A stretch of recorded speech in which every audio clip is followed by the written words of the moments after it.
જય માતાજી મિત્રો, કેમ છો બધા? મજામાં છો ને? હું છું સોનલ. સ્વાગત છે તમારું આપણી યુટ્યુબ ચેનલ ચામુંડા સ્ટુડિયોઝમાં.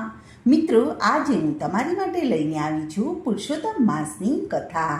અધ્યાય 14મો, દ્રઢ ધનવાના પૂર્વજન્મની કથા. સુત પુરાણી બોલ્યા કે હે મુનિશ્રેષ્ઠો, રાજા દ્રઢધનવા ચિંતાતુર દશામાં હતો. તે અરસામાં ઋષિ વાલ્મીકી તેમને ત્યાં પધાર્યા. આથી રાજા ઘણો હર્ષ પામ્યો. તેણે તેમને આવકાર્યા. તેમનું પૂજન કરી અને પગ ધોઈ અને તે જળ મસ્તકે ચઢાવ્યું અને તેમના પગ ચાંપવા લાગ્યો.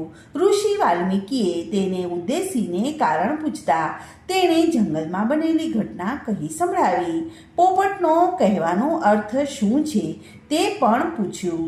ઉપરાંત તેમણે જણાવ્યું કે મારી પાસે રાજ્ય છે, દેવ જેવા 4 પુત્ર છે, સુલક્ષણા પત્ની છે, હાથી, ઘોડા, રથ આદિ અઢળક સમૃદ્ધિ છે. આ બધું મને કથા પુણ્યના આધારે મળ્યું છે. તે વિશે જાણવા માટે મારા ઉપર તમે કૃપા કરો. આ જાણવા માટે મારું મન ઘણા સમયથી બેચેન બન્યું છે. દ્રઢ ધનવાની આવી વાણી સાંભળીને ઋષિ વાલ્મીકીએ ધ્યાનમગ્ન બન્યા. થોડીક વાર પછી રાજાને ઉદ્દેશીને બોલ્યા કે હે રાજન, તું પૂર્વજન્મમાં દ્રાવિડ દેશમાં બ્રાહ્મણ કુટુંબમાં જન્મેલો હતો. તારું નામ સુદેવ હતું. તે વખતે અગ્નિહોત્રાદિ યજ્ઞો કરી અને શ્રીહરિને પ્રસન્ન કર્યા હતા. તું ધાર્મિક વૃત્તિવાળો અને વેદાધ્યયન કરવાવાળો હતો. સંતોષી અને વિષ્ણુ પરાયણ હતો. તારી પત્નીનું નામ ગૌતમી હતું. તે પતિવ્રતા સ્ત્રી હતી. તેમને કોઈ સંતાન ન હોવાથી તું દુઃખી થઈ ગયો હતો. આ બાબત તે તારી પત્ની સમક્ષ કરી હતી. ગૌતમી જ્ઞાની હતી. તેણે સુદેવને આશ્વાસન આપ્યા, કહ્યું કે તમે વિદ્વાન છો.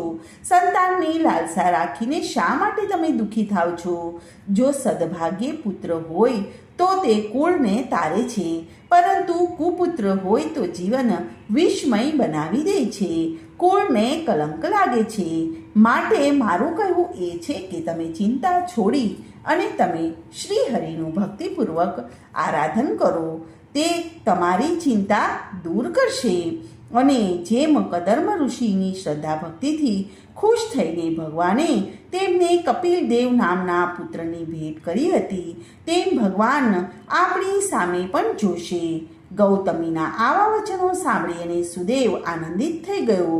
તે પોતાની પત્નીને સાથે લઈ અને તાવર્ણી નદીના કિનારે ગયો. ત્યાં તેણે તપ આદર્યું. તે 5મા દિવસે ફક્ત સૂકા પાંદડા ને જળનો આહાર કરવા લાગ્યો.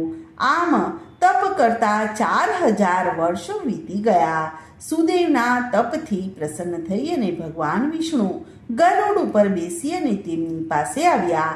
ત્યારે સુદેવે આનંદિત થઈ અને હર્ષભેર ઊભા થઈ અને ભગવાન વિષ્ણુને પ્રણામ કર્યા.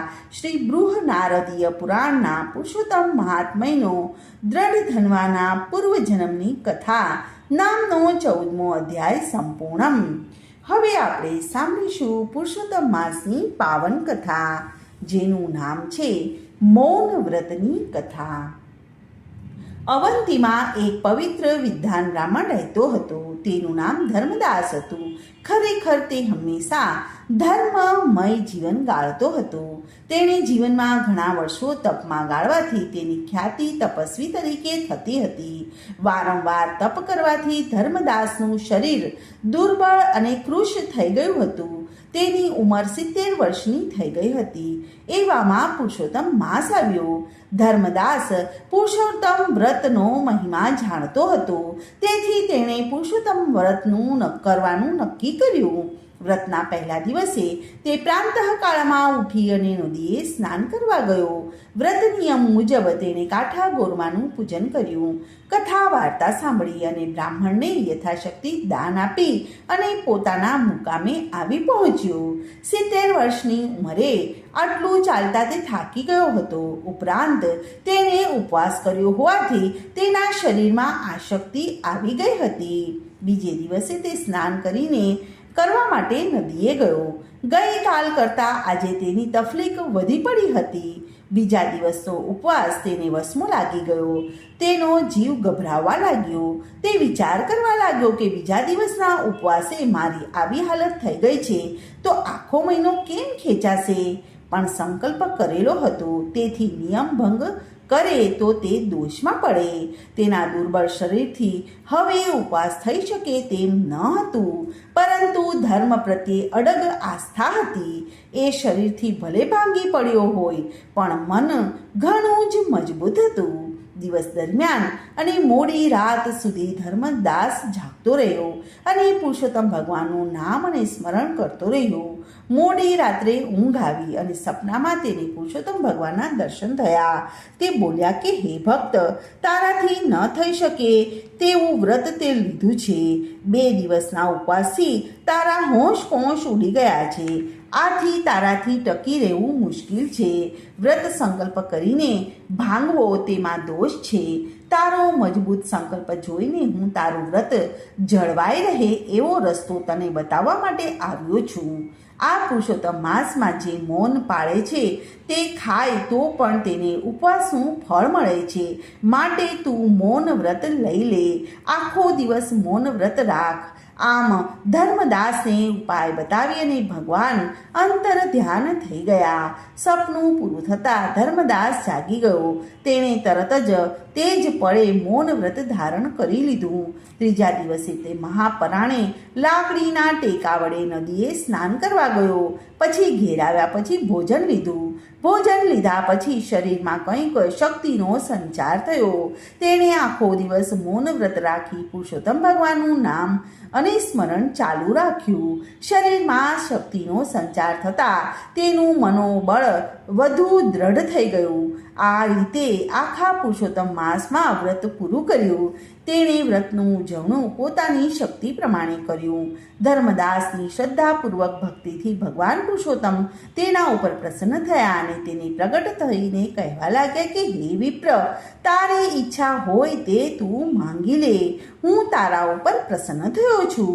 ત્યારે ધર્મદાસે કહ્યું કે હે પુરુષોત્તમ ભગવાન, તમે મારા ઉપર અનહદ કૃપા કરીને મને દર્શન આપ્યા છે. માટે મારે કોઈ ભૌતિક સંપત્તિ જોઈતી નથી, પણ મારા હાથે દુઃખી માણસોનું કલ્યાણ થાય તેટલા માટે તમારી મને ભક્તિ સાથે શક્તિ આપો. મને એટલું બળ આપો કે હું તન મન ધનથી દરેક જીવની સેવા કરી શકું. છેલ્લે મારો વૈકુંઠમાં વાસ થાય તેવું મને આપો. તથાસ્તુ કહી અને પુરુષોત્તમ ભગવાન અદૃશ્ય થઈ ગયા. ધર્મદાસ મૌન વ્રત પાળવાથી ભગવાનની પૂર્ણ પ્રસન્નતા પામ્યો હતો. તેને મૌન વ્રતનું મહત્વ સમજાયું હતું. હવે તેણે પોતાની કથાઓમાં મૌન વ્રતનો મહિમા સમજાવવા માંડ્યો હતો. તે કહેતો હતો કે હે ભાઈઓ, દિવસમાં અમુક સમય મૌન પાળવું જોઈએ. તે ન બની શકે તો આંતરે દિવસે અમુક સમય મૌન પાળવું જોઈએ. તે પણ ન બની શકે તો અઠવાડિયામાં 1 દિવસ નક્કી કરી અને મૌન પાળો. આખો દિવસ ન બની શકે તો અમુક સમય પૂરતું મૌન પાળો.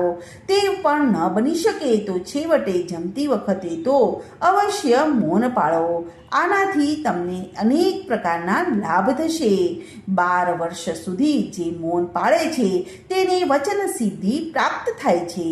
મૌન વ્રત રાખવાથી ભગવાન પ્રસન્ન થાય છે. દિવસે ને દિવસે ધર્મદાસની સમૃદ્ધિ વધતી ગઈ. 70 વર્ષની ઉંમરે પણ તેણે ધર્મના ઝરણા વહેતા મૂકી દીધા. ઠેર ઠેર સદાવ્રતો બંધાવ્યા. ગૌશાળાઓ અને ધર્મશાળાઓ બાંધી અન્નદાન વસ્ત્રદાન કર્યા. તે રાત અને દિવસ ધર્મ કાર્યમાં ડૂબેલો રહેતો હતો. આમ મૌન વ્રતના પ્રતાપે અને શ્રી પુરુષોત્તમ ભગવાનની અડગ શ્રદ્ધા ભક્તિના કારણે ધર્મદાસ વૈકુંઠ પામ્યો. ન બોલવામાં નવગુણ, બોલીએ બગડી જાય. મૌન તણો મહિમા ગણો, પ્રભુ પ્રસન્ન થાય. બોલો પુરુષોત્તમ ભગવાનની જય. કાઠા ગોર માત કી જય. કૃષ્ણ કનૈયા લાલ की जय।